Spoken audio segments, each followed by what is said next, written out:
Hello everyone, नमस्कार दोस्तों, स्वागत है आप सभी का एक बार फिर से आशीष गौतम के साथ अड्डा 247 हमारे से यूट्यूब प्लेटफॉर्म पे। और ठीक है, स्टार्ट करें भाई। आज का मोटिवेशनल कोड देख लो, माइंड लिखा हुआ है। माइंड का ही घनचक्कर हो गया स्टार्ट करती सेशन, ठीक है, बट कोई दिक्कत नहीं।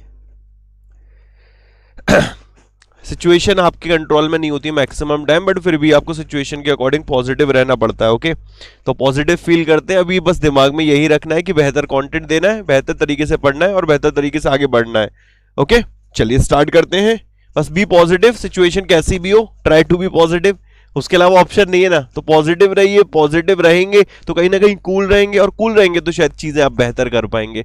ओके, और जो लोग चांद पे 5 मिनट लेट पहुंच पा रहे हैं उनके लिए भाई माफ करिएगा, आपके लिए कल मैं जल्दी कोशिश करूंगा और जल्दी आपको चांद पे पहुंचाने की। ठीक है, चलिए आज का पहला सवाल जरा फोकस करते हैं, ध्यान से देखिएगा। वर्ल्ड कोकोनट डे हम लोग कब ऑब्जर्व करते हैं? वर्ल्ड कोकोनट डे हम लोग कब ऑब्जर्व करते हैं? विश्व कोकोनट दिवस, विश्व नारियल दिवस किस दिन मनाया जाता है? ठीक है, तो आंसर बनेगा मेरे भाई ऑप्शन नंबर 2 यहां पर 2 सितंबर को। 2 सितंबर को हम लोग वर्ल्ड कोकोनट डे मनाते हैं। ओके, वर्ल्ड कोकोनट डे हम लोगों का कब ऑब्जर्व किया था? 2 सितंबर को हम लोग वर्ल्ड कोकोनट डे मनाते हैं। जब जरा इसके अलावा बाकी की डेट पर जरा डेज देखिए कौन कौन से डेज मनाए जाते हैं, जरा गाइस ध्यान से समझिएगा। 10 अगस्त को हम लोग मनाते हैं वर्ल्ड बायोफ्यूल डे, ये मैंने आप लोगों को अभी पढ़ाया था, वर्ल्ड बायोफ्यूल डे। प्लस इसी के साथ वर्ल्ड लायन डे, ये भी आपका इसी दिन ऑब्जर्व होता है। 12 अगस्त को वर्ल्ड एलिफेंट डे और international youth day, world elephant day, international youth day. Okay, 20 अगस्त को वर्ल्ड मॉस्क्यूटो डे, विश्व मच्छर दिवस जिसको हम लोग बोलते हैं। ओके, या यूं कहे वर्ल्ड मॉस्क्यूटो डे आपका कब आता है? 20 अगस्त को। 30 अगस्त को डे ऑब्जर्व किया जाता है International Day for People of African Descent, पहली बार ऑब्जर्व किया गया ये International Day for People of African Descent. Clear है भाई? अफ्रीकन डेस्केंट, ये आपको याद रख के चलना है। तो एक बार जरा रिवीजन कर लेते। 20 तारीख को कौन सा डे रहा? World mosquito day. 2 सितंबर को अपना वर्ल्ड कोकोनट डे। 30 अगस्त को अफ्रीकन डेस्केंट डे। ओके, 10 अगस्त को वर्ल्ड बायोफ्यूल डे और वर्ल्ड लायन डे, और 12 अगस्त को world elephant day, international youth day. Clear है? चलिए नेक्स्ट अगला सवाल। A 200 personnel contingent of Indian Army will participate in multi-nation exercise being held at Nizhny Russia. मतलब यह है कि भारतीय सेना का 200 सैनिकों का एक दल दिनांक 3 से लेकर 16 सितंबर 2021 तक रूस के निजनी में, कहां पर? रूस के निजनी में आयोजित होने वाले एक बहुराष्ट्रीय अभ्यास में भाग लेगा। सवाल यह कि what is the name of exercise? Exercise का नेम क्या है? What is the name of exercise? Okay मेरे भाई, आंसर बनेगा ऑप्शन नंबर 1 जैपर्ड। ओके, इस एक्सरसाइज का नाम क्या है? जैपर्ड, ये आपको याद रखना है। अच्छा, अल नागा ईस्टर्न ब्रिज, अल नागा ईस्टर्न ब्रिज और नसीम अल बहर। ओके, नसीम अल बहर, ये जो एक्सरसाइज होती हैं ये किसके साथ होती हैं भाई? ये ओमान के साथ एक्सरसाइज होती हैं। क्लियर है? और ये किसके साथ होती है आपकी? जैर अल बहर, ये कतर के साथ भारत की एक्सरसाइज है। लेमेत्ते किसके साथ है? सेशल्स के साथ। Okay, Seychelles. और ये मैत्री किसके साथ है? थाईलैंड के साथ। भाई साहब एक लाइन में याद रख के चलना है। ओके, तो मैत्री एक्सरसाइज थाईलैंड के साथ, लेमेत्ते एक्सरसाइज सेशल्स के साथ, जैर अल बहर कतर के साथ, अल नागा ईस्टर्न ब्रिज नसीम अल बहर ये ओमान के साथ भारत की एक्सरसाइज होती हैं। अगला सवाल, which IIT has introduce world first plant based smart air purifier Unbreathe Life? कहने का तात्पर्य यहां पर यह है कि निम्न में से किस IIT के द्वारा ये एक प्लांट बेस्ड जो स्मार्ट एयर प्यूरिफायर है इसको बनाया गया है, जिसका नाम है Unbreathe Life. Unbreathe Life, okay, sorry U Breathe Life, U Breathe Life. Okay, so guys answer बनेगा ऑप्शन नंबर 4 IIT रूपड़ के द्वारा इसको तैयार किया गया। IIT रूपड़, असल में अभी IIT रुड़की भी न्यूज में रहा था। बाकी के जरा ऑप्शन देख लेते हैं। एक centre for drone research, centre for drone research, ये कहां पर तैयार किया गया है? IIT रुड़की में। ओके, IIT रूपड़ क्लियर है, IIT रुड़की क्लियर है। IIT मद्रास भी काफी चीजों की वजह से न्यूज में रहा था। असल में फर्स्ट 3D प्रिंटेड, ओके, असल में फर्स्ट 3D प्रिंटेड जो हाउस है मेरे भाई वो कहां पर इनॉग्रेट किया गया था? IIT मद्रास में, first 3D printed house, and it was inaugurated by the honourable finance minister Nirmala Sitharaman, उनके द्वारा इसको इनॉग्रेट किया गया था। आईआईटी बॉम्बे भी न्यूज में था, देखो उसमें तो मैं बात नहीं कर रहा रैंकिंग वगैरह में, बट हाँ जो ब्रिक्स नेटवर्क यूनिवर्सिटीज की एक कॉन्फ्रेंस रही थी वो आपकी इसी ने होस्ट करी थी, ब्रिक्स नेटवर्क यूनिवर्सिटी। ओके तो जो ब्रिक्स नेटवर्क यूनिवर्सिटीज की कॉन्फ्रेंस थी तो it was hosted by IIT Bombay, IIT Bombay ने इसको होस्ट किया था। इसके अलावा आईआईटी हैदराबाद, ये किस वजह से, तिहान जो सुपर मोस्ट इंपॉर्टेंट अपने लिए, तिहान कहां पर सेटअप हो रहा है, IIT Hyderabad. TiHAN stand for technology innovation hub, technology innovation hub for autonomous navigation. Okay technology innovation hub for autonomous navigation, simple शब्दों में technology innovation hub on autonomous navigation, ये आईआईटी हैदराबाद हो गया। नेक्स्ट अगला सवाल, Dale Steyn has announce his retirement from all forms of cricket, कोई दिक्कत नहीं है। He is from which country, असल में डेल स्टेन है, इन्होंने क्रिकेट के सभी प्रारूपों से रिटायरमेंट का अनाउंसमेंट कर दिया है। और ये किस देश से है, आंसर बनता है भाई साहब ये साउथ अफ्रीका से है। ओके साउथ अफ्रीका से। अब जरा ध्यान से सुनिए, बाकी के ऑप्शन देखिएगा जरा, बाकी के जरा ऑप्शन देखिए, यूएस भी ऑप्शन में है, यहां पर और भी देश ऑप्शन में है, जैसे कि ताजिकिस्तान की बात करें। असल में मैंने आपको एक एससीओ पढ़ाया था, संघाई कोऑपरेशन ऑर्गेनाइजेशन, उसकी हेड्स ऑफ स्टेट की मीटिंग, किसकी, हेड्स ऑफ स्टेट की मीटिंग होगी। ओके एससीओ की जो हेड्स ऑफ स्टेट की मीटिंग होगी, इसको कौन होस्ट करेगा बेटा, इसको होस्ट करेगा 2021 में ताजिकिस्तान, और 2022 में 2022 में it will be hosted by Uzbekistan. Okay इसे उज्बेकिस्तान 2021-2022 ये उज्बेकिस्तान होस्ट करेगा। अच्छा इसके अलावा और भी तो देश न्यूज में रहे हैं, यहां पर कोई बता सकता है किस पर्पस से, देखो यार बहुत सारे पर्पस से कोई ना कोई पर्टिकुलर देश न्यूज में रहा ही है। अभी रिसेंट में हम लोगों ने एक इंडेक्स पढ़ा था, global cyber security index, global cyber security index. Okay और ये जो ग्लोबल साइबर सिक्योरिटी इंडेक्स रहा था, इसमें अपना प्यारा जो भारत है, इंडिया जो है, इसकी रैंक क्या थी, 10वीं थी। इसको किसने जारी किया था, इंटरनेशनल टेलीकम्युनिकेशन यूनियन ने, आईटीयू ने। और इसमें टॉप पर कौन सा देश रहा था, यूएस। यूएस ने इस इंडेक्स को टॉप किया था, क्लियर, यूएस ने इस इंडेक्स को यहां पर टॉप किया था। इसके अलावा रशिया के साथ भारत की एक एक्सरसाइज होती इंद्रा, और एक एक्सरसाइज होती एविया इंद्रा, एक इंद्रा और एक एविया इंद्रा। और चाइना किस वजह से न्यूज में रहा था मेरे भाई, सुपर मोस्ट इंपॉर्टेंट है चाइना वाला, तो मतलब डेफिनेटली आपके एग्जाम में आना है चाइना वाला। मतलब वर्ल्ड हेल्थ ऑर्गेनाइजेशन ने अभी एक देश को मलेरिया फ्री डिक्लेयर किया है, ये क्वेश्चन बनेगा कि अभी हाल फिलहाल किस देश को वर्ल्ड हेल्थ ऑर्गेनाइजेशन के द्वारा मलेरिया फ्री डिक्लेयर किया गया है, तो उस देश का नाम यहां पर बनता है मेरे दोस्त चाइना। डन। अभी हाल फिलहाल यूएस में एक और पर्पस से न्यूज में रहा था, ग्लोबल स्टार्टअप इकोसिस्टम रैंकिंग, ये हम लोगों ने पढ़ी थी, जिसमें जो इंडिया की रैंकिंग है 20th, भारत इसमें 20th प्लेस पे रहा था, और यूएस ने इस रैंकिंग में टॉप किया था। ओके अगला सवाल देखना मेरे भाई साहब, सेशन पसंद आ रहा है तो प्लीज यार एक बार शेयर जरूर करते चलिएगा, ठीक है, एक बार जरूर शेयर करते चलना। नेक्स्ट आगे बढ़ते हैं, वैसे करोगे नहीं मुझे मालूम है, बट कहने का मेरा फर्ज बनता है, अगर तुम कर दोगे तो वो तुम्हारा फर्ज भी बनता है। Okay Which state has decided to rename Rajiv Gandhi national park as Orang national park. अब होता नहीं खरबूजे को देख के खरबूजा रंग बदलता है, तो ये कर रहा है, और भी बहुत स्टेट है। एक नागरहोल को लेकर भी मेरे भाई एक अर्जी दी गई है कि कृपया करके उसका नाम भी बदला जाए। तो अपने लिए पहले तो मुद्दे की बात है, यहाँ पर यही असम का स्टेट है, असम स्टेट है, असम का ये नेशनल पार्क है, और इसका नाम बदलकर औरंग नेशनल पार्क फिर से किया जाएगा।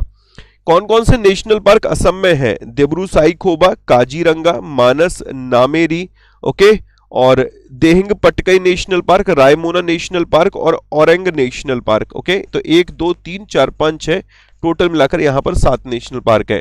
कर्नाटक में अंसी, बंदीपुर, बनरघट्टा, कुदेरमुख, नागरहोल। ओके अंसी, बंदीपुर, बनरघट्टा, कुदेरमुख, नागरहोल, ये सारे नेशनल पार्क आपके कर्नाटक राज्य में है।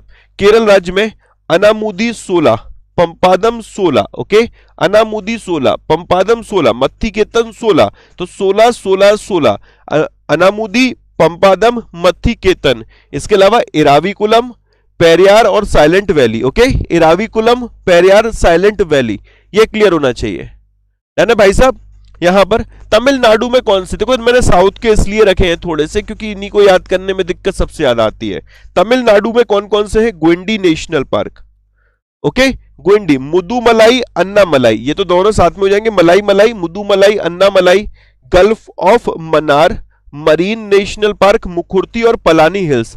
ध्यान से देखिएगा, Guindy national park, Mudumalai, Anamalai, gulf of Mannar, marine, Mukurthi, Palani hills national park, ये आपके तमिलनाडु में हो गए। हिमाचल प्रदेश में कौन कौन से मेरे भाई, हिमाचल प्रदेश में great Himalayan, Pin valley, Inderkilla, Khirganga, Simbalbara, ये तो एक ही फ्लो में याद हो जाएंगे, great Himalayan, Pin valley, Inderkilla, Khirganga, Simbalbara. ठीक है मेरे भाई,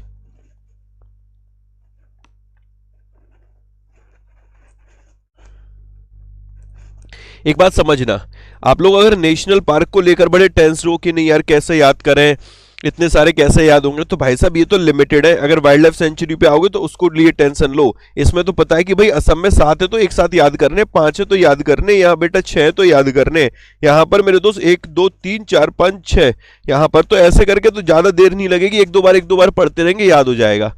नहीं याद हो रहा है कोई दिक्कत नहीं बेटा, देखो तुम अपने पर लोड मत लो, मैं तुम्हें फिर बोलता हूं अपनी सेहत का बिल्कुल ख्याल रखो। जहां पर अगर 2 4 5 नंबर की बात आ रही है वहां पर छोड़ देना, बिल्कुल दिमाग मत ज्यादा लगा रहे, दिमाग में जोर मत देना। तुम यार भाई साहब सब नन्हे मुन्ने से हो और अगर अपनी सेहत का ख्याल नहीं रखोगे तो कैसे चलेगा मेरे भाई। तो 2 4 5 नंबर के चक्कर में अपनी सेहत मत खराब करना, दिमाग में लोड मत देना, ठीक है, उसको अनयूज ही हमें मैक्सिमम रखना है। तो जहां पर 2 4 5 नंबर की बात आएगी तो प्लीज यार मेरे भाई अपनी सेहत का ख्याल रखना, इस तरीके के टॉपिक को छोड़ देना, ओके, ध्यान रखना।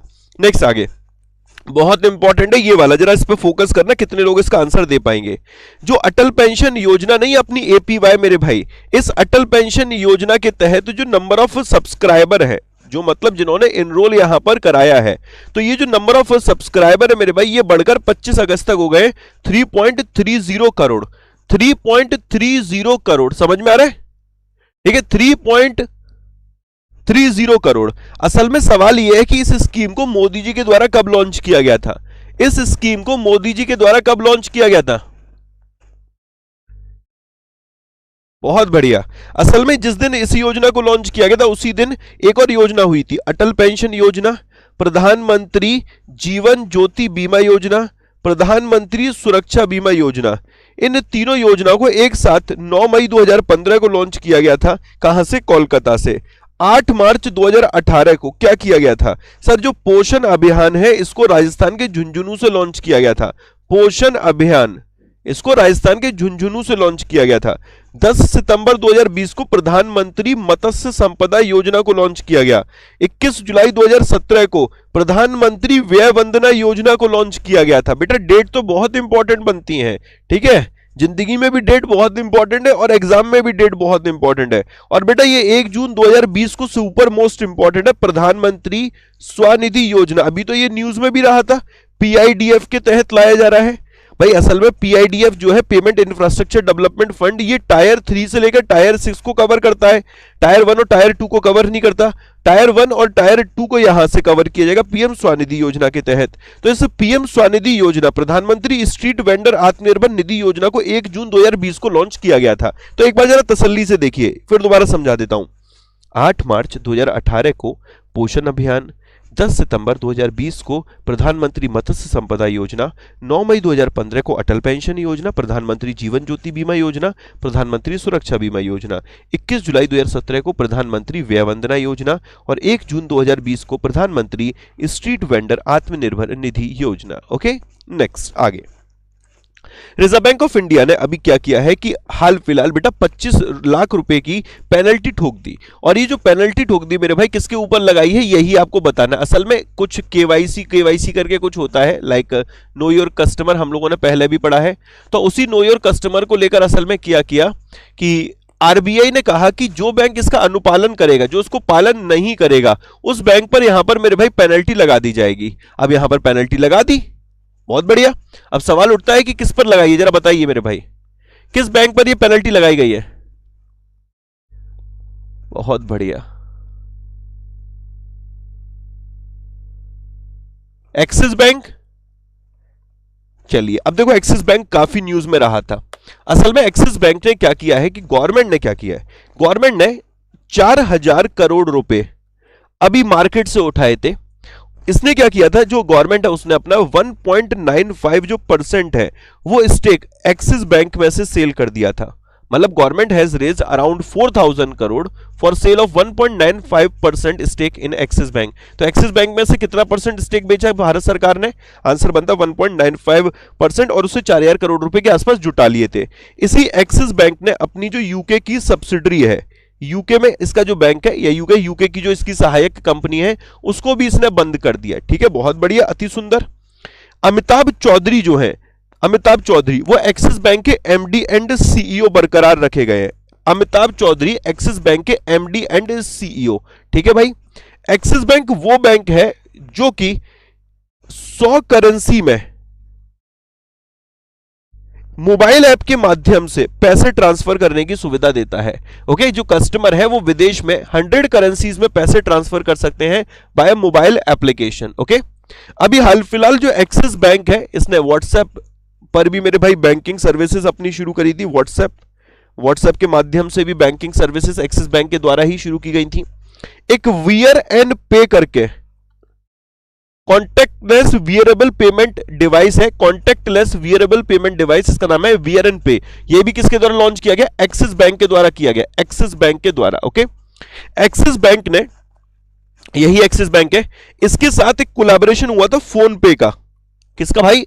फोन पे का। ठीक है, मतलब एक्सिस बैंक के साथ जो डिजिटल पेमेंट प्लेटफॉर्म है फोन पे, इसने पार्टनरशिप की थी UPI multi modal, UPI multi bank model के लिए। ओके, तो फोन पे के साथ एक्सिस बैंक का कोलैबोरेशन हुआ था, फोन पे के साथ एक्सिस बैंक का कोलैबोरेशन हुआ था। अब देखो, बहुतों को याद आ रहा होगा, बहुतों को याद नहीं आ रहा होगा। एक्सिस बैंक ने ही अभी एक ऑरा क्रेडिट कार्ड लॉन्च किया था, ऑरा क्रेडिट कार्ड। ये ऑरा क्रेडिट कार्ड किसने लॉन्च किया था? तो मेरे भाई आंसर बनता है यहां पर एक्सिस बैंक के द्वारा ऑरा क्रेडिट कार्ड लॉन्च किया गया था। इसी एक्सिस बैंक ने, कल भी पढ़ाया था मैंने, अमेजॉन वेब सर्विसेज के साथ कोलैबोरेशन किया है। अमेजॉन वेब सर्विसेज के साथ कोलैबोरेशन एक्सिस बैंक करा। एक्सिस बैंक ने ही मैक्स बूपा जो नहीं मेरे भाई, मैक्स बूपा हेल्थ इंश्योरेंस है, इसके साथ एक बैंक का इंश्योरेंस एग्रीमेंट भी किया था। क्लियर? ठीक है भाई, डन? कोई दिक्कत यहां तक? सब बढ़िया? चलिए आगे बढ़ते हैं, नेक्स्ट देखते हैं। अभी मैं एक्सिस बैंक ही पढ़ा रहा हूं, बाकी के बैंक का तुम लोग खुद देख सकते हो। एयू स्मॉल फाइनेंस बैंक भी न्यूज में रहा था। सर न्यूज में रहने का इसका पर्पस ये रहा था, असल में इसके ब्रांड एम्बेसडर बने हैं अभी आमिर खान और कियारा आडवाणी, आमिर खान और कियारा आडवाणी। इसी एयू स्मॉल फाइनेंस बैंक ने अभी प्लेटिनम करके कोई फैमिली बैंकिंग प्लेटफॉर्म लॉन्च किया था। ठीक है, तो platinum family banking program is launched by AU small finance bank. Okay, done मेरे दोस्त। एयू स्मॉल फाइनेंस बैंक ने एक आईसीआईसीआई प्रूडेंशियल लाइफ इंश्योरेंस के साथ भी कोलैबोरेशन किया था, वही लाइफ इंश्योरेंस सॉल्यूशन प्रोवाइड करने के लिए। भाई देखो, सुनो, तरीका समझ लो, उसके बाद तुम लोग खुद ही कर लोगे। तो यहां पर यही सही है कि इससे आगे बढ़ा जाए, नहीं तो फिर ज्यादा बैंक हो जाएगा। ओके, नेक्स्ट जरा अगला देखिएगा, सेंट्रम फाइनेंशियल सर्विसेज लिमिटेड। इसको अभी आरबीआई ने एक प्रिंसिपल अप्रूवल दी है कि आप स्मॉल फाइनेंस बैंक ओपन कर सकते हो। ओके, इस स्मॉल फाइनेंस बैंक का नाम होगा यूनिटी स्मॉल फाइनेंस बैंक, जिसका मुख्यालय कहां पर रहेगा? न्यू दिल्ली में, नई दिल्ली में। ठीक है भाई, नई दिल्ली में इसका मुख्यालय होगा। सवाल यह है कि जो इसको प्रिंसिपल अप्रूवल दी गई है, इस प्रिंसिपल अप्रूवल के तहत सीएफएसएल को पहले कितने दिन यूनिटी स्मॉल फाइनेंस बैंक को चलाना पड़ेगा? तत्पश्चात जो पीएमसी बैंक है, Punjab and Maharashtra cooperative bank है, उसका विलय इसमें हो सकता है। मतलब आरबीआई ने कहा है कि सीएफएसएल तुमको ना इतने दिन खुद को as a small finance bank run करना पड़ेगा, देन फिर आपके साथ हम पीएमसी बैंक को मर्ज कर देंगे। वो डे कितने हैं? It is 120 days. ओके, 120 दिन यहां पर इसको स्मॉल फाइनेंस बैंक के तौर पर काम करना पड़ेगा। नेक्स्ट देखना भाई, धर्मेंद्र प्रधान, इन्होंने 61st जो फाउंडेशन डे रहा था एनसीईआरटी का, इसको किस दिन मेरे दोस्त संबोधित किया था? सिंपल है ये भी भाई, एनसीईआरटी का भी डे रहा था, इसको किस दिन संबोधित किया गया था? जैसे हम लोग ऑप्शन देखते हैं, 14 अगस्त को क्या आता है? पार्टीशन हॉरर रिमेंबरेंस डे, तो इस दिन तो नहीं था। 13 अगस्त को आता है वर्ल्ड ऑर्गन डोनेशन डे, इस दिन भी नहीं था। 26 अगस्त को वीमेन इक्वलिटी डे आता है, इस दिन भी नहीं था। 19 अगस्त को वर्ल्ड ह्यूमैनिटेरियन डे आता है और वर्ल्ड फोटोग्राफी डे आता है, इस दिन भी नहीं था। अपना आंसर बनता है एनसीईआरटी की जब स्थापना हुई 21 सितंबर को, जब से उसने ऑपरेशनल हुई तब से मेरे उस दिन को हम लोग फाउंडेशन डे के रूप में बनाते हैं, और इस वर्ष कौन सा रहा था? 61st। धर्मेंद्र भाई की बात करें मेरे भाई, एजुकेशन मिनिस्टर है और skill development and entrepreneurship minister है धर्मेंद्र सर। और इसके अलावा याद रखना राज्यसभा एमपी फ्रॉम उड़ीसा नहीं है, नहीं है, नहीं है, नहीं है, नहीं है, नहीं है। कल भाई साहब कमेंट फिर भी आया एक कि सर आपको नहीं पता उड़ीसा से ही है। ए भाई, Rajya Sabha MP from Madhya Pradesh, okay, not from Orissa, इसको पढ़ लेना। ओके, 26 को बेटा वीमेन इक्वलिटी डे है। नेक्स्ट आगे बढ़ते हैं, अगला देखते हैं, लास्ट क्वेश्चन, फिर उसके बाद बढ़ेंगे आज की इंपॉर्टेंट न्यूज की तरफ। Who has become first ever women mining engineer, who has become first ever women mining engineer of CIL arm central coal field limited. तो जो ये सेंट्रल कोल फील्ड लिमिटेड है under the ministry of coal, इसके तहत भाई first ever women mining engineer कौन बना है?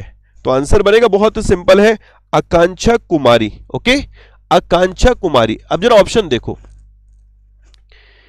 नुपुर चतुर्वेदी ये क्या बनाई गई हैं? अभी हाल फिलहाल इनका अपॉइंटमेंट हुआ है नुपुर चतुर्वेदी का, किस पद पे हुआ है? असल में हम लोगों ने अभी एनपीसीआई भी पढ़ा था एक, अगर आप लोगों को थोड़ा भी याद आ रहा हो एनपीसीआई। हाँ सर याद तो आ रहा है एनपीसीआई। एनपीसीआई की अभी हाल फिलहाल 2 सब्सिडरी बनी है। 2 सब्सिडरी कौन कौन सी बनी है एनपीसीआई की? एक NBBL और एक NPCI international payment limited, NIPL, यही तो 2 बनी है। ओके, तो जो NBBL की हेड बनाई गई है यह है नुपुर चतुर्वेदी, और जो NIPL के हेड बनाए गए हैं वो है रितेश शुक्ला। रितेश शुक्ला। ओके, तो ये हमारे लिए क्लियर हो गया। रश्मि रंजन दास, यार ये अपॉइंटमेंट तो बहुत इंपॉर्टेंट है रश्मि रंजन दास का। असल में इनको अभी 2021 से लेकर 2025 का टर्म दिया गया है, 21 से लेकर 25 तक। असल में यूनाइटेड नेशन की एक टैक्स कमिटी है, यूनाइटेड नेशन टैक्स कमिटी, और उसमें बतौर मेंबर इनको शामिल किया गया है रश्मि रंजन दास को।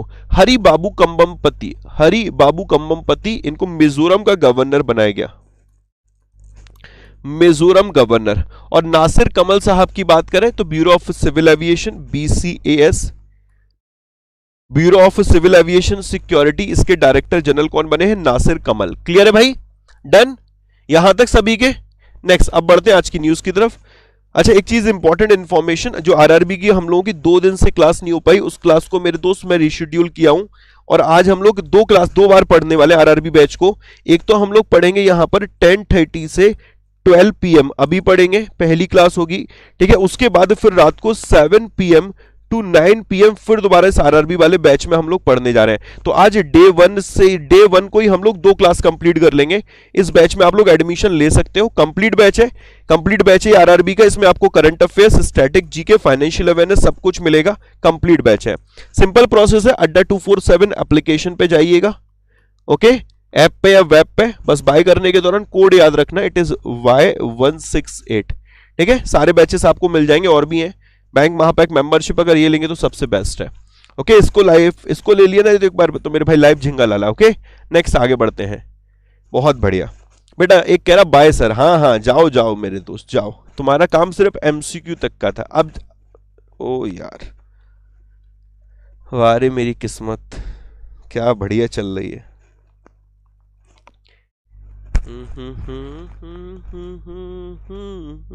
एक बार रुकना।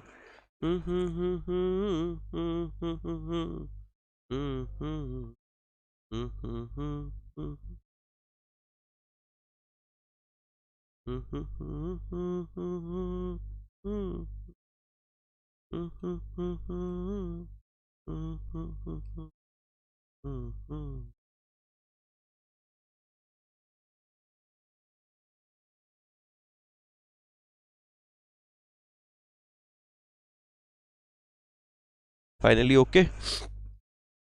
चलिए देखिएगा आज की पहली और इंपॉर्टेंट न्यूज।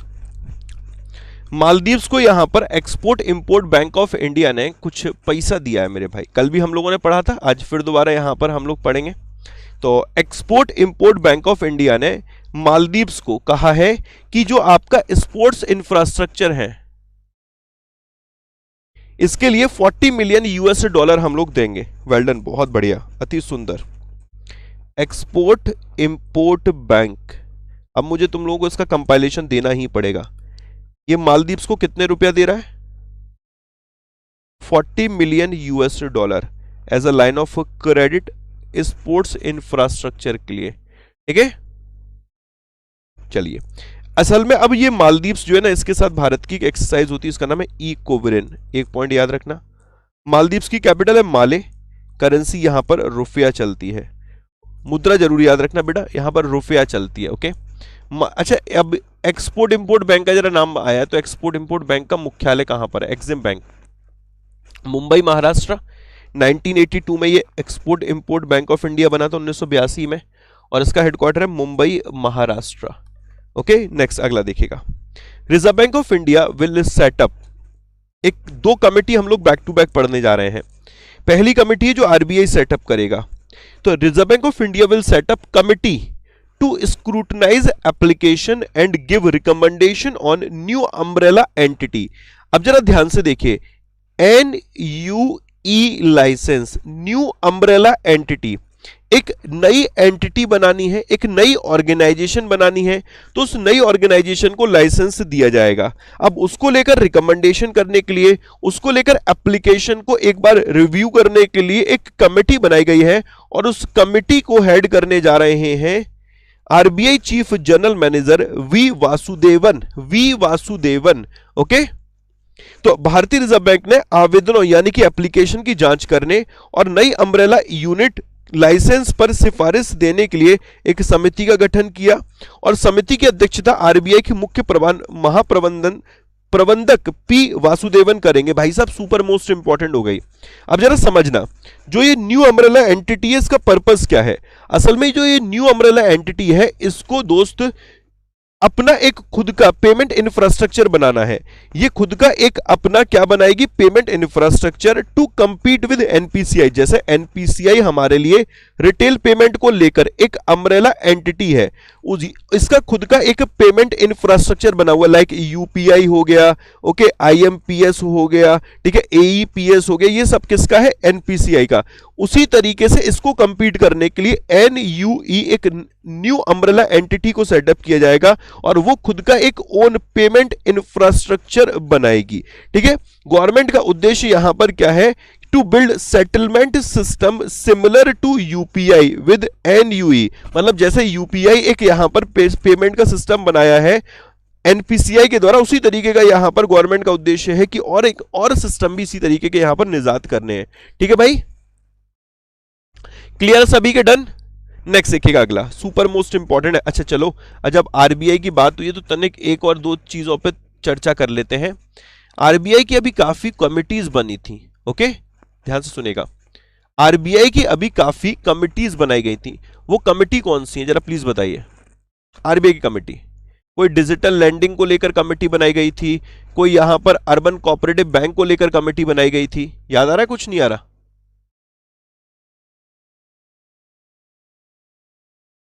लार्ज एनबीएफसी को लेकर कमेटी बनाई गई थी। हाँ सर, याद तो आ रहा, धुंधला धुंधला। तो बेटा धुंधला धुंधला जरा रिवाइज करते हैं। अभी लार्ज जितने भी एनबीएफसी हैं, उन सभी को बैंक में कन्वर्ट किया जाए कि नहीं किया जाए, इसको लेकर एक कमेटी बनी। इसके हेड का नाम है पीके मोहंती।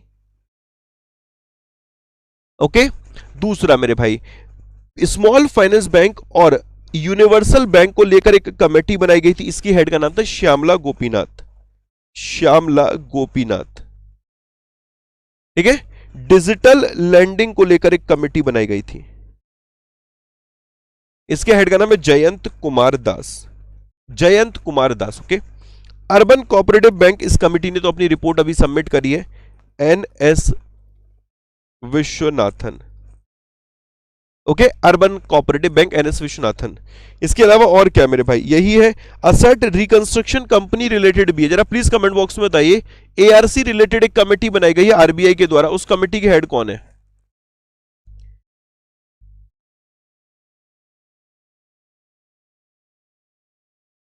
मैं खुद भूल गया यार उस वाली कमेटी को तो। जरा एक बार बताइए। रिजर्व बैंक ऑफ इंडिया ने अभी एआरसी को लेकर एक कमिटी सेटअप की थी, उसके हेड का नाम क्या है? Asset reconstruction committee. बहुत बढ़िया, अति सुंदर, सुदर्शन सेन। सेन, ओके, सुदर्शन सेन, ये नाम याद रखना। तो 1 2 3 4 5 और छठवा आज का हो गया। ओके, नेक्स्ट अगला, मिनिस्ट्री ऑफ इंफॉर्मेशन ब्रॉडकास्टिंग, इसने क्या कर दिया? इसने भी एक कमेटी बना थी, मिनिस्ट्री ऑफ इंफॉर्मेशन ब्रॉडकास्टिंग। इन्होंने एक कमेटी कॉन्स्टिट्यूट करी जिसको हेड करेंगे अशोक कुमार टंडन। किस पर्पस के लिए? असल में जो जर्नलिस्ट वेलफेयर स्कीम है उसको लेकर जो गाइडलाइंस है उनको रिव्यू करने के लिए। गौर फरमाइएगा, जो जर्नलिस्ट वेलफेयर स्कीम है उसको लेकर जो गाइडलाइंस है उन गाइडलाइंस को रिव्यू करने के लिए एक कमेटी बनाई गई और इस कमेटी के हेड का नाम है Ashok Kumar Tandon. Okay, Ashok Kumar Tandon. Ministry of information broadcasting कौन देख रहा है? आज तो बैंक बैंक हो गया। हाँ बेटा, देखो आप भी कोई काजल गौतम जी कह रही हैं सर बैंक बैंक हो गया है। असल में बेटा बैंक नहीं हुआ, ये कमेटी कमेटी हुआ है, ठीक है। और कमेटी जितनी भी है ना ये आरबीआई ने बनाई है। अब आरबीआई रिलेटेड न्यूज ऐसा तो है नहीं कि एसएससी में नहीं आएंगी, ठीक है, बिल्कुल पूछता है। तो ये कमेटी इतना इंपॉर्टेंट है ना कि एसएससी एनटीपीसी सब में उठा लेगा। तो आज बैंक बैंक नहीं हुआ है, आज बेटा कमेटी कमेटी हुआ है। तो इंफॉर्मेशन ब्रॉडकास्टिंग मिनिस्ट्री ने एक कमेटी बनाई है, इस कमेटी के हेड है अशोक कुमार टंडन। पर्पस क्या है? जर्नलिस्ट वेलफेयर स्कीम की जो गाइडलाइंस है उनको रिव्यू करने के लिए। इंफॉर्मेशन ब्रॉडकास्टिंग मिनिस्ट्री कौन देख रहा है? अनुराग ठाकुर देख रहे हैं अपने। ओके, अनुराग ठाकुर, ठीक है। और मेरे भाई अनुराग ठाकुर अपने स्पोर्ट्स मिनिस्टर भी हैं, अपने ये खेल मंत्री भी हैं और हिमाचल प्रदेश के हमीरपुर से सांसद भी हैं। ओके, क्लियर है? डन इतना सभी के? हिमाचल प्रदेश के हमीरपुर से सांसद हैं। चलो नेक्स्ट आगे। वैसे भाई साहब एग्जामिनर कितने सेशन देखते हैं, मेरा दिल बाग बाग हो जाता है इतने एग्जामिनर को देख देख के। तो मतलब मैं लिटरली मैं फैन हो गया भाई साहब अपना ही। मतलब मैं देखकर कि भाई इतने सारे एग्जामिनर हैं भाई साहब, इतने सारे एग्जामिनर, मैं तुम सबको रिक्रूट कर लूंगा भाई। तुम मुझे बस अपना सारी डिटेल्स भेज दिया करो। इतनी योग्यता लेकर तुम कहाँ जाओगे भाई, ठीक है। तो मेरी शरण में आ जाओ यार, दोनों मिल बांट के काम करेंगे, बढ़िया रहेगा। तुम्हारे इनपुट मेरे इनपुट दोनों के इनपुट जब जुड़ जाएंगे तो देखो आउटपुट ही आउटपुट आता रहेगा। अब जरा देखो, न्यू डेवलपमेंट बैंक जिसको कि हम लोग बोलते हैं ब्रिक्स बैंक, एनडीबी, या जिसको हम लोग बोलते हैं ब्रिक्स बैंक। असल में इसमें जो टोटल सदस्य हैं वो 5 हैं। Brazil, Russia, India, China, south Africa. Brazil, Russia, China, south Africa. Brazil, Russia, India, China, south Africa.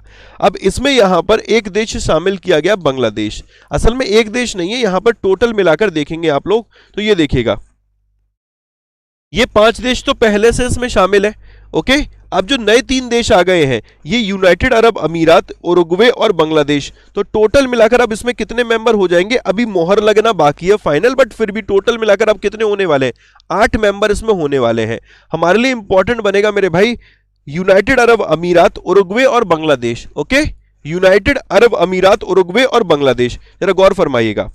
New Development Bank established by BRICS countries in 2015 has approved Bangladesh as its new member and Bangladesh के अलावा Uruguay और यहां पर United Arab अमीरात भी इसके नए member बने हैं।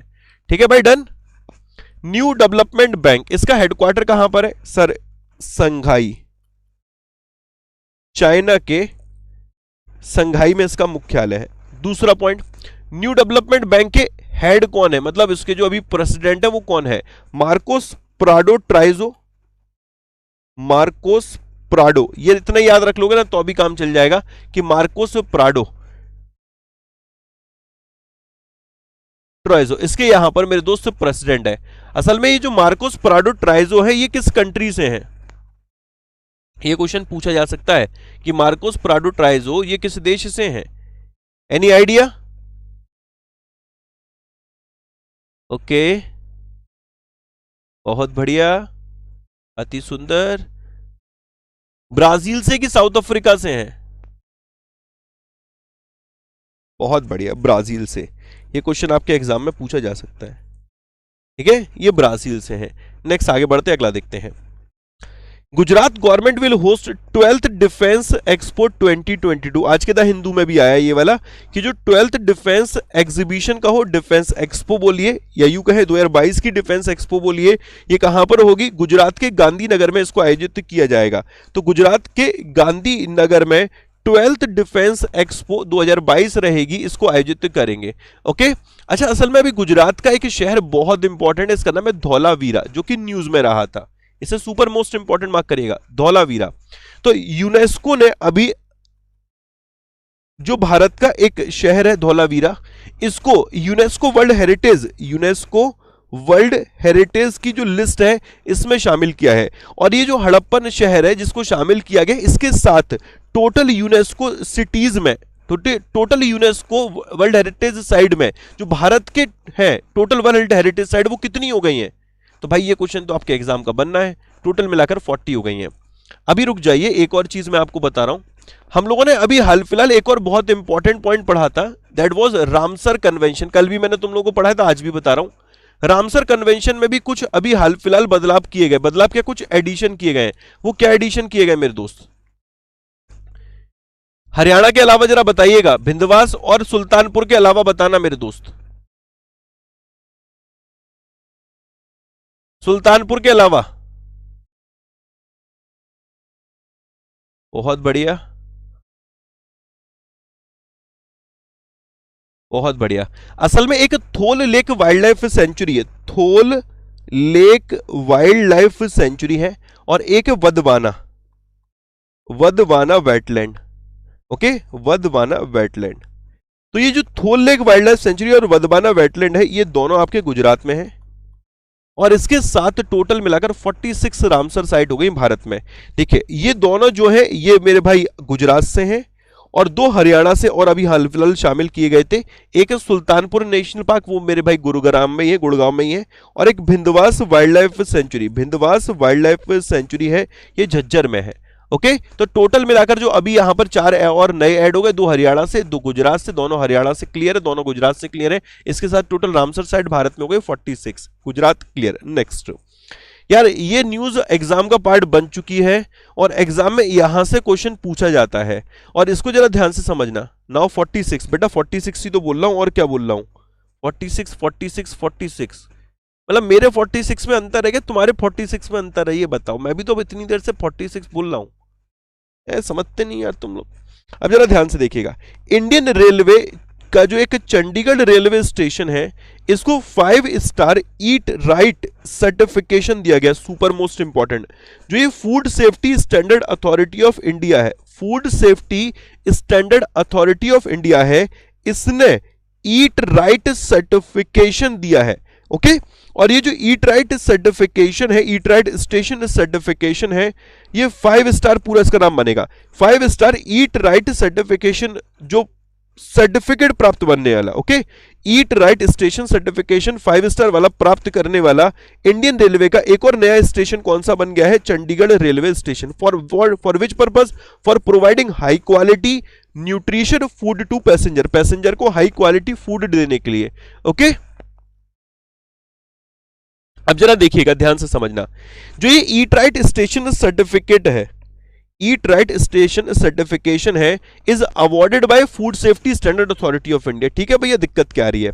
अब यहां पर जो ये वाला पॉइंट बोला, ये देखना, जो ये चंडीगढ़ रेलवे स्टेशन है, 5वां स्टेशन है भारत का जिसको कि इस तरीके का रिकॉग्निशन दिया गया। इससे पहले Anand Vihar terminal railway station Delhi का, छत्रपति शिवाजी महाराज टर्मिनस मुंबई का, Mumbai central railway station Mumbai का, और वडोदरा रेलवे स्टेशन मेरे भाई वडोदरा। ठीक है, डन। अब लास्ट थोड़ा और डिटेल में अगर जाओ तो रेलवे मिनिस्टर पढ़ लेना, रेलवे मिनिस्टर के अलावा उनके पास जो जो और मंत्रालय है वो पढ़ लेना, उनकी कॉन्स्टिट्यूएंसी देख लेना, ये एडिशनल हो गया। ठीक है, रेलवे रिलेटेड और 2 4 5 न्यूज कनेक्ट कर लेना। अगर इतना कर लोगे तो तुम्हें मेरे भाई और थोड़ा यहां पर तसल्ली मिल जाएगी कि हाँ हमने कुछ किया है। और थोड़ा ज्यादा और तसल्ली चाहिए तो food safety standard authority of India पढ़ लेना कि 2011 में बना था, नई दिल्ली इसका हेडक्वार्टर है, और अरुण सिंघल इसके हेड है। ओके, बस इतना काम कर लेना। अरुण सिंघल जो है वो इसके चीफ एग्जीक्यूटिव ऑफिसर है, सीईओ है।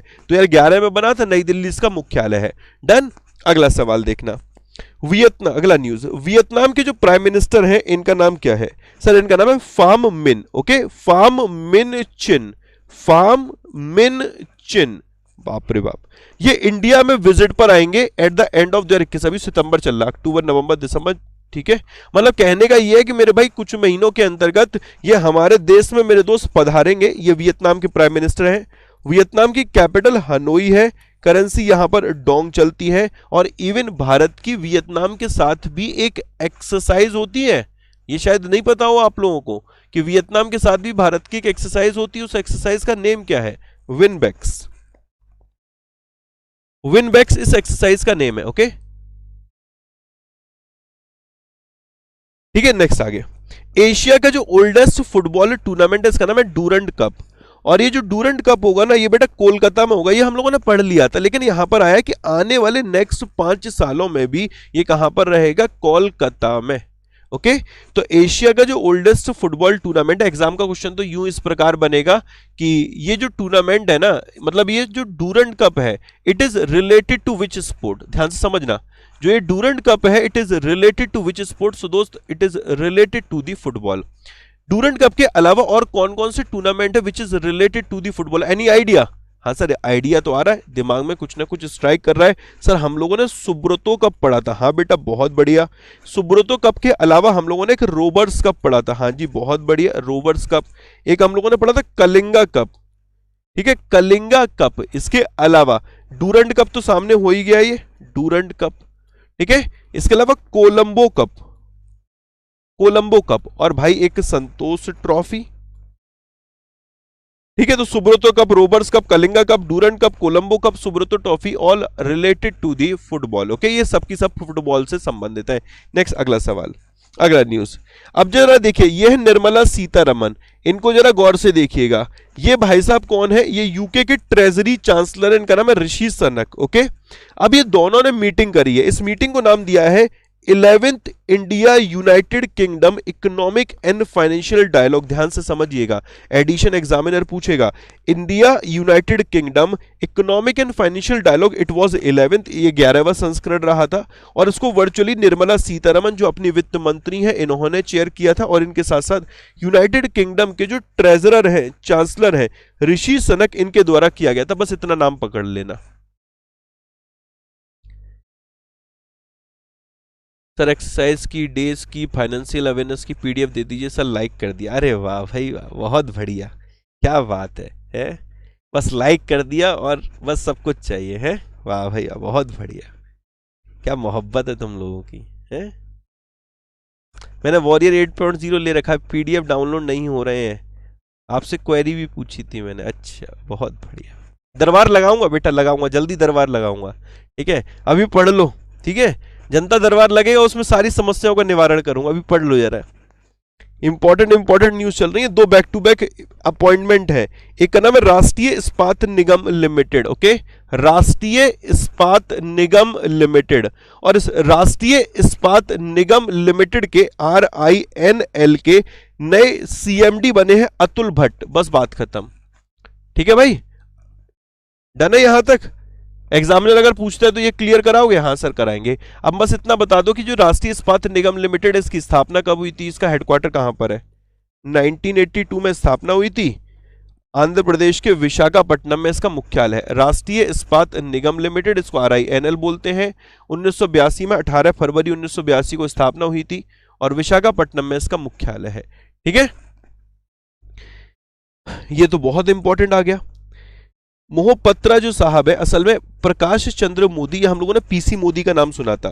There are 2 types of taxes, direct taxes and indirect taxes. जो डायरेक्ट टैक्स रिलेटेड बॉडी है, इसका नाम है CBDT, central board of direct taxes. और एक indirect tax related CBIC, central board of indirect taxes and custom. Okay, तो जो CBDT है ना, CBDT, इसके जो नए चेयरमैन बनाए गए हैं, इनका नाम क्या है? JB मोहपात्रा। ओके, तो JB Mohapatra has been appointed as the chairman of CBDT। Mohapatra will succeed Prakash Chandra Modi या PC मोदी। ठीक है, नेक्स्ट आगे ध्यान से सुनिएगा। गौरी लंकेश, इनका मर्डर कर दिया गया था। ये घर के बाहर थी और कुछ लोग आए थे, अज्ञात लोग, उन्होंने क्या किया कि इनके ऊपर फायर कर दी और ये ऑन स्पॉट इनकी डेथ हो गई थी। ठीक है, अब असल में हुआ क्या है कि एक कैनेडियन सिटी है, इसका नाम है बुरनबी। ओके, बरनावी पढ़ लो से, बरनावी। It is Barnavi.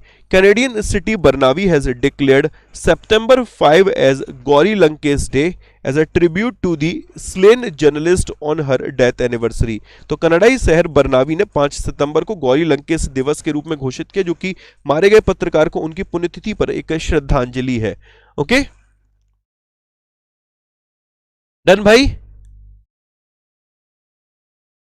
मैं तो सच बता रहा हूं, मैं ये सोचता हूं कि एक मैसेज को कितनी बार ये लोग यहां पर टाइप करते हैं। भाई साहब दे पेस्ट की दे पेस्ट की दे पेस्ट है।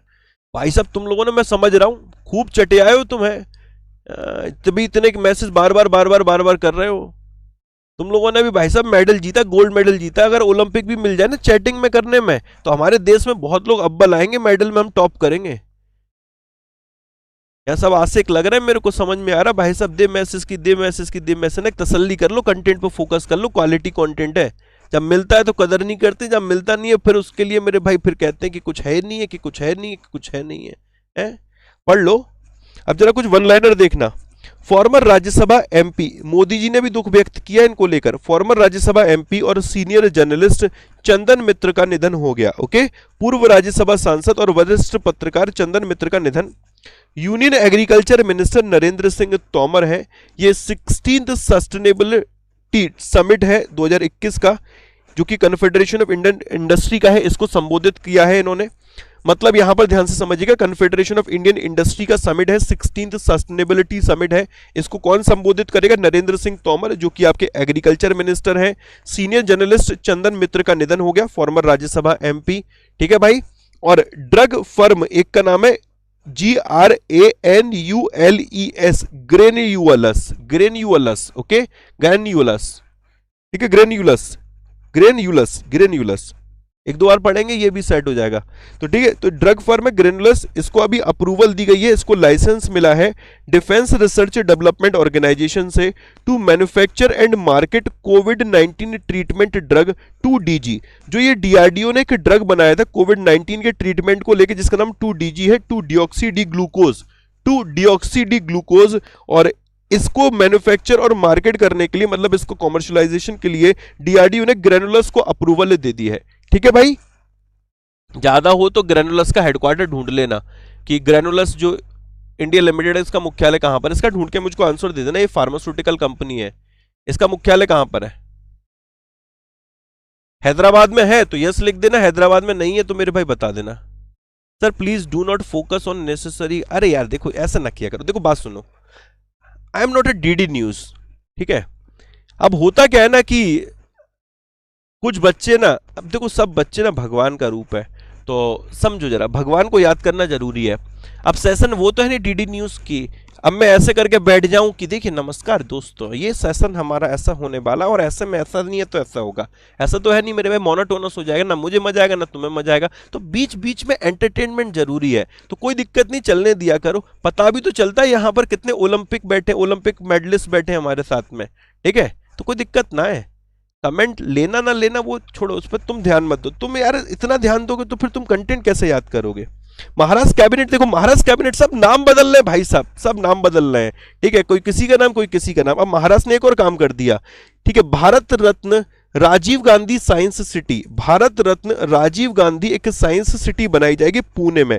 ये इंपॉर्टेंट हो गया। Maharashtra cabinet has decided to set up Bharat Ratna Rajiv Gandhi science city in Pune. Okay, Ashish Singhal ने क्या किया है? असल में आशीष सिंगल को SVC बैंक का, SVC कोऑपरेटिव बैंक का MD बना दिया गया, मैनेजिंग डायरेक्टर बना दिया गया। मैनेजिंग डायरेक्टर का इन्होंने यहां पर चार्ज ले लिया है।